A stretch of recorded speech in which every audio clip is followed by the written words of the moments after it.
and welcome back to another PC Boys podcast. I am your host, Logan Locke. So, it has been a while since I've done a podcast, because that is just kind of how things are now. But I'm very happy to actually be doing a review for you guys on a show that I actually really enjoyed and was actually very impressed with. And of course, as Daredevil Born Again Season 2. Now, when we talk about Born Again Season 2, right, it is so different than it was in Born Again Season 1, right? Born Again Season 1 was this amalgamation of, like, two different groups, right, trying to make things work. Where Born Again Season 2 was quite literally its own thing, and you could very much tell that it was its own thing. And you could tell that the story was a lot more streamlined. So let's, I guess, dive into, the main premise of this season, which is basically Wilson Fisk is hunting down vigilantes, specifically mainly Daredevil, as well as Bullseye, and so he's using the Anti-Vigilante Task Force to do that, and, try to basically keep his Freeport, afloat, and his activities, away from the public, so he can continue to run arms through there, and he also has, like, a government deal with the CIA and Valentina and Mr. Charles, who's the character that Matthew Lillard plays, that they ended up putting in the series. But overall, right, this was a very well done season.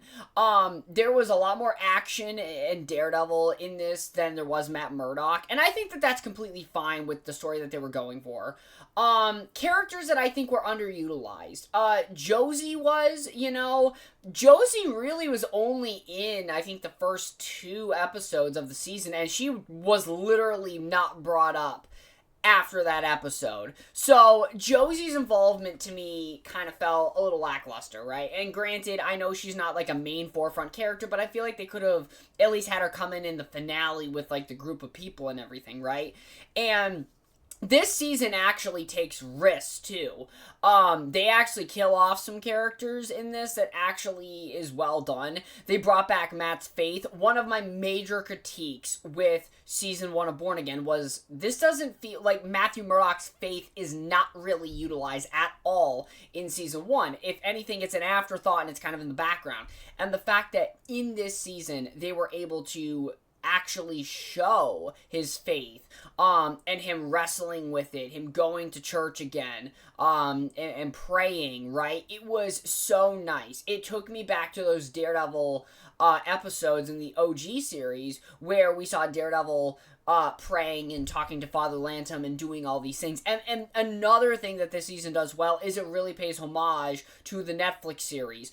Episode 5, easily the best episode in the entire season. We get a flashback, right, to prior to the events of Daredevil Season 1. We get Wesley in this episode, and this, of course, intertwines, Buck's character and everything.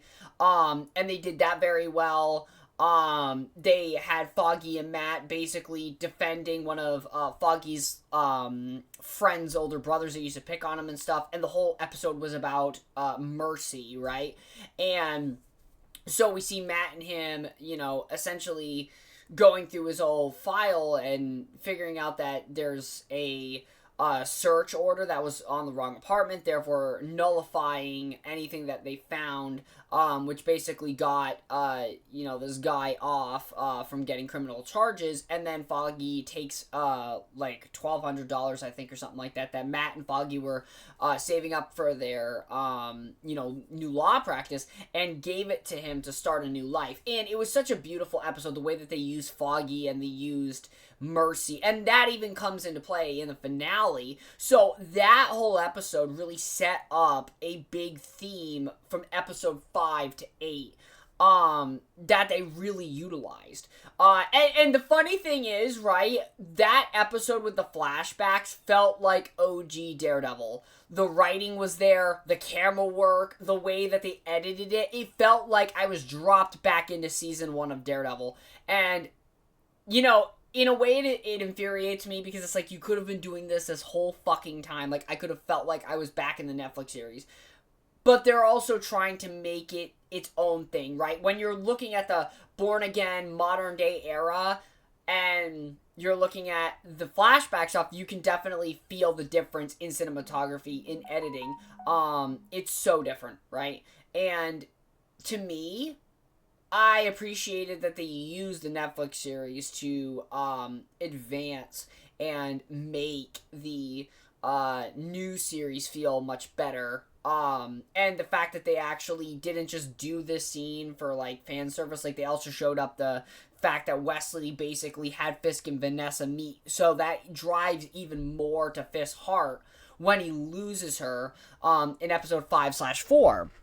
And for me, watching this whole series, it was like, wow, they really understood Daredevil much better than season 1 by a long shot. Like, see, if they continued the same way season 1 was, bro, this was gonna be ass. Like, you guys can go back and watch my videos on YouTube from season 1 of Daredevil Born Again and my reviews. I was, like, the finale in the first review was actually pretty solid, right, for the first few episodes and the finale. But everything in between that was just kind of ass. I was not happy with what they did with Muse and everything, and I was just so let down by Born Again season 1. And season 2 was really good. And it's really sad because, you know, a lot of people did not watch this season as opposed to last season. Now, I'm a diehard Daredevil fan, right? So I'm gonna watch it regardless, right? I'm gonna watch it regardless of if it's good or if it's bad. And for me, it really kind of shows that the series got better. And how they left it off going into season 3, I think is very interesting. There's a lot of different things that they could do that I'm pretty excited with, from Devil and Cell Block D to Lady Muse, which is obviously happening. We saw the first behind the scenes photos of that.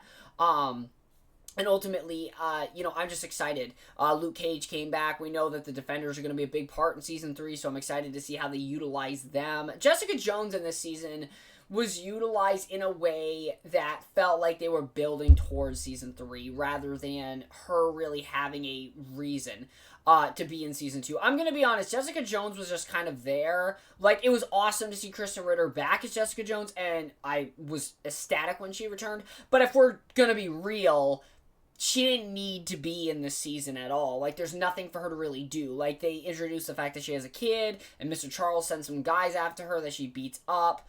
And to basically introduce, like, oh, Luke Cage is still out there and stuff. And to me personally, it was just kind of like, she didn't need to be there. The only reason she was there was to set up season 3. And the thing with Jessica Jones in this season is, you know, she had no connection really with Kingpin, and she didn't do any investigative work, so it felt very weird and odd to me. But by the end of the season, Alias Investigations is opened back up. Luke and her together with their daughter, like they are in the comics. And so I'm just interested to see what they do with those characters moving forward. And what the tone difference will be with them, like it has been with Daredevil. And so let's talk about some things that I did not like about the show, right? It's not a huge list.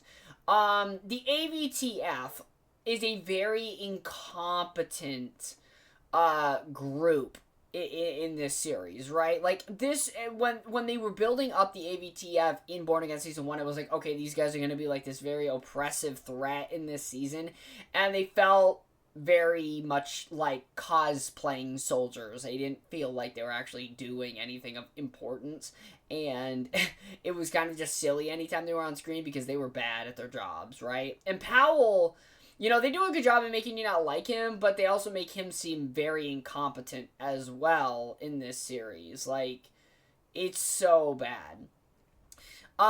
So the part that I will say that I don't like, right, and this is something I've said many times in my, you know, like, prior videos and reviews and stuff, is I don't enjoy real life stuff bleeding into my escapism, right? And escapism sometimes will touch upon, you know, themes or touch upon messages and stuff, but they do it in a creative way that's not beating you upside the head, and do it in a way where it fits within the world and stuff. The main problem with this series is the whole allegory problem, right, of Fisk and the AVTF. And to me, it's just annoying because I'm sitting here like, okay, I know, like, Fisk is a bad guy and the AVTF are, like, his private military and stuff, and they're helping him commit crimes. And with the real world the way that it is, right, to me, it's like, I just want to watch a series and disconnect from the real world. Or anybody trying to say, well, this looks like this in the real world, even if the comparisons, in my opinion, are not good ones. They feel more like grasping at straws and being like, well, this is vaguely like this. That's the best that I think you could get to it, right? But I'm not going to harp on it too much. Yeah, it's annoying, and yeah, if, it bothers you that much to the point where you can't watch the series, and don't. But for me, I kind of just either use it as a different allegory, or I just look at it as it's Fisk and the AVTF and don't look at it in any kind of real life form, right? And ultimately, I think if you can do that, you can enjoy this series. And here's my major problem with that too, is there's two sides to this coin, right? There's the sides of this coin where you have people that are like, oh, this series sucks because they are touching upon things in, real life, or they're doing the woke stuff, right? And, I don't like it, right? And, this would be kind of like geeks and gamers in a way, and with how they go about things. Now, granted, right, I like geeks and gamers. I don't agree with every one of their takes. When it comes to Daredevil, I disagree with a lot of their takes. They're very much a pro-Trump crowd, and I think them looking at Wilson Fisk as a Trump allegory and the AVTF as an ICE allegory and letting that get to them, I think is stupid. It's like, maybe just don't look at it like that. Or just be like, it's Fisk and the AVTF. And don't look at it in a real world sense. Like, try to push it out of your mind. And it will help you, right? Enjoy the series. Personally, I think the Fisk-Trump allegory is not a good one. It's a very vague thing of like, there's a person in power. There's a person in power. And that's about as far as it goes. Because Fisk and Trump, not even remotely close to the same person. The AVTF and them being an allegory for ICE, same thing. Oh, they're an organization that is taking orders from the big guy. Is about as far as it goes. In terms of real world comparisons. I'm not going super in depth on it because, like I said, I think if you're someone that can think for yourself, you can look at all this stuff in real life, look at all the information, come up with your own opinion on things, right? I'm not here to preach nothing. But then you have the other side of the alley that's like, oh, this is exactly like real life, 100% to the T, and there's totally no difference here to anything in real life. And that crowd is also just as stupid, right? I think if you're politically looking at this show and trying to either be like, oh, this show sucks because it's commenting on things, and I don't like that they're doing that, right? Or they're doing it in bad faith, right?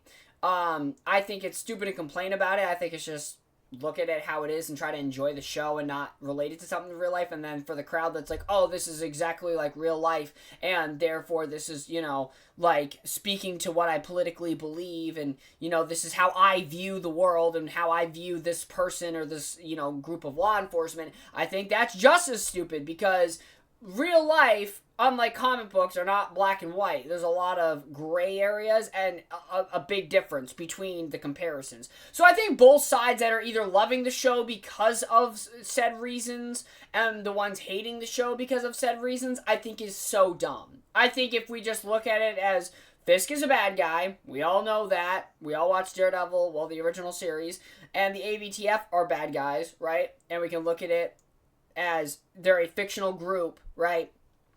Then you're fine. Because trying to compare it to something in real life that it's not even comparable to is crazy to me. It's like the only comparisons is, okay, there's a leader in power, and there's this law enforcement group, right, in terms of the AVTF, that take orders from him, that are his private police force. ICE is not a private police force. They are literally a part of the government and have been there prior to Trump getting in there. They don't just take orders from Trump. They've been there for a while and have taken orders under many presidents, right? Like I said, it's a terrible comparison, so I don't know why people are, like, getting bothered by that. It's like, you're getting bothered by a bad comparison. And then you got the other people being like, no, this is exactly how it is in real life. And it's like, both of you are so dumb. Like, I feel like I'm like this middleman in this box just trying to enjoy this series as a, fictional piece of media with a character that I love and adapting Devil's Reign, but with changes, obviously. And then you have these two politically, charged groups on just encroaching on this thing I'm trying to enjoy without politics involved. And it really sucks that I'm at a point where I have to bring politics into the conversation because you got two groups of people that are fucking ruining my experience. Because, I'll listen to some people talk about it and another group of people talk about it, and I'm like, bro, why are you all fucking stupid? It's a fictional piece of media. It's not depicting the real world one for one, which some lunatics believe. And then to the others, it's like, why are you, offended and getting so butthurt about this when it's not a good representation of the real world? Like, both of them are... It's annoying. Okay? It's not, to me, I don't even blame so much Daredevil and the team as I do people and their stupid way of thinking about things. Like, just enjoy a piece of fiction, for crying out loud, guys, okay? That's all you gotta do. But yeah, enough about that stuff, right? Those are some few nitpicks that I have. Oh yeah, and this one scene. So there's this one scene where you have, I can't remember if I said this in my last video, but basically... You have Angela, Ayala, and her mom. They're inside this bodega, and there's some of her friends. They're like underage boys. They're stealing some liquor. The guy behind the counter pulls a shotgun on them. The AVTF guy hits him in the face. And then the kids try to ditch it, and the kid that was stealing was getting under arrest by the AVTF guy. And then the mom intervened, and she didn't really do anything, and the AVTF officer, this was probably the most chill AVTF officer in the entire series for the most part, and she put her hands on him, and he said, oh, that's assaulting an officer, you're under arrest. Not even in the most, aggressive way. Like I said, he was just kind of the chill one out of all of them, and then people were starting to rebel against that officer, even though there was a gun pulled on these teenagers. I got so, I was like, that is a shitty written scene. You're telling me these kids had this guy pull a shotgun on them and now they're cheering and trying to help that guy or being on that guy's side? It makes no fucking sense to me whatsoever, right? And I don't care if the mom knows the guy. It's like, he pulled a gun on teenagers. Stealing or not stealing, it's a little bit of an overreaction, because they didn't pose a threat to him. Yeah, being a nuisance is one thing. So, yeah, that scene was fucking terribly written. And I talked about it with David, actually. We were at work, and I was talking to him about it. I was like, yeah, you'll know when you get to that one scene, it's just terribly written. But yeah, that shit fucking sucked. Bad. But yeah, outside of those few things, he was pretty well done. And one thing I liked about the ending, right? You have Fisk, he's going on a fucking rampage, just murdering people in the courthouse, right? And Daredevil actually ends up kind of saving him from getting beaten up by the mob. And that's one thing I find interesting, right? Is you have this mob of people that are going up against Fisk, but Daredevil is like, these people are not doing this the way that I want to go about this. They're stooping to the evil of Fisk, right? Fisk kills and goes through anything that stands in his way, and these people are doing the same. And he stops them from murdering Fisk, and he basically tells Fisk, hey, you and I, we're both done here in New York, okay? We need, I'm literally asking you to just stop and leave. And then he offers Fisk mercy, and of course Fisk is like, you don't get to do that. And it's such a big moment, because, number one, it shows Matt Murdock's faith very strongly, and it shows that, despite the group that surrounds him that's doing things the way he didn't want to, that he's choosing that higher road, right? Like, yes, he's leading a rebellion, but he's not trying to lead a, violent rebellion. And I think that goes to, show that, Matt Murdock as a character, he has these certain lines, right? And I do get the argument of, like, Fisk just murdered a fuck ton of people before this. Like, how is Matt forgiving him? And, like, how is he able to get out of the country, despite that, like, literally declining the deal, murdering people, and all the deal's still on the table. Like, that part, yeah, the writing is a little, it's a little wishy-washy there. But I will say the overall, like, thought, though, of Matt forgiving, like, well, not forgiving Fisk, but, like, showing him mercy and grace instead of beating the snot out of him, right? Because, I mean, he could have let the mob kill Fisk if he wanted to, but that's not who Matt Murdock is. And so the season basically, culminates with Matt Murdock getting arrested, right? And going to jail and, setting up that Devil in Cell Block D, and he's in there with the task force members as well. It's great. Like the way they end it off is great. How they set things up. They set up Bullseye either becoming a part of the Dark Avengers or the Thunderbolts. So, Bullseye, that's another big thing in this season. Bullseye was fucking great. Like, Wilson Betho did an amazing job. And the thing is, they didn't, like, episode 4 was the episode that really focused in on Bullseye, and then they kind of sparingly used him throughout the other episodes, right? And Bullseye, in my opinion, is a character.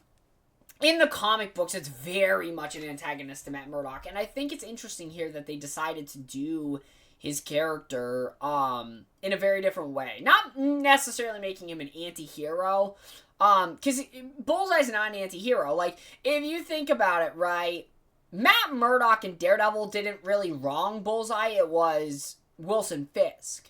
And so, Bullseye going after the Fisks makes a lot of sense. It doesn't make him an anti-hero at all. It's just him getting revenge, right, on Fisk. And I know that he's going on, like, this weird twisted redemption arc, but at the same time, he still wants revenge on Fisk. And I find that very interesting, how Matt despises Fisk as much as Bullseye, but the way that they go about solving that problem is very different. Bullseye doesn't have any people in his life that love him and care about him, and he doesn't have faith. Matt does have those things, and you can see the drastic difference between their philosophies because of that. And one thing I loved about this season is there is an overarching theme of grace in this season. Matt forgiving Bullseye, right? Matt forgiving, Kingpin, right? Well, not forgiving, but, like, well, yeah, he is, but it's kind of begrudgingly, but, like,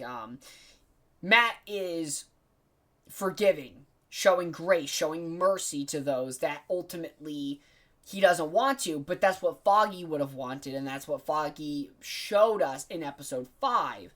And Matt even being the counter to Karen and wanting to kill Bullseye and do all these things. Like, Karen is very much like pro-Punisher in the Justice, right? And I think that dynamic with Matt is very interesting.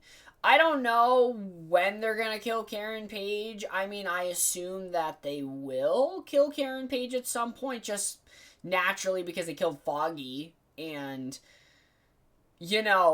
I think if you're going to make Daredevil Season 3 the last season of Daredevil on Disney+, they probably will. Like, they'll probably have Heather kill Killer, if I had to take a guess. Because Heather's now Lady Muse. And I think the way they did that is also really cool. Like, they took a character I fucking hated, being Heather Glenn. I fucking hated her so much in Season 1, right? And I was so pissed at what they did with Muse and how they wasted his ass. And then this season, they said, okay, Logan, I get you don't like this character or what we did with Muse, but let's show you what we're cooking. And they did a good job with what they were cooking. They did a great job. They built up her becoming female Muse in a way where I was like, this is actually good. Like, anytime she was on screen, I was really excited to see how Muse would manifest. And towards, like, those later episodes where she gets physically violent, man, so good. So, very excited for Female Muse in the next season of Daredevil.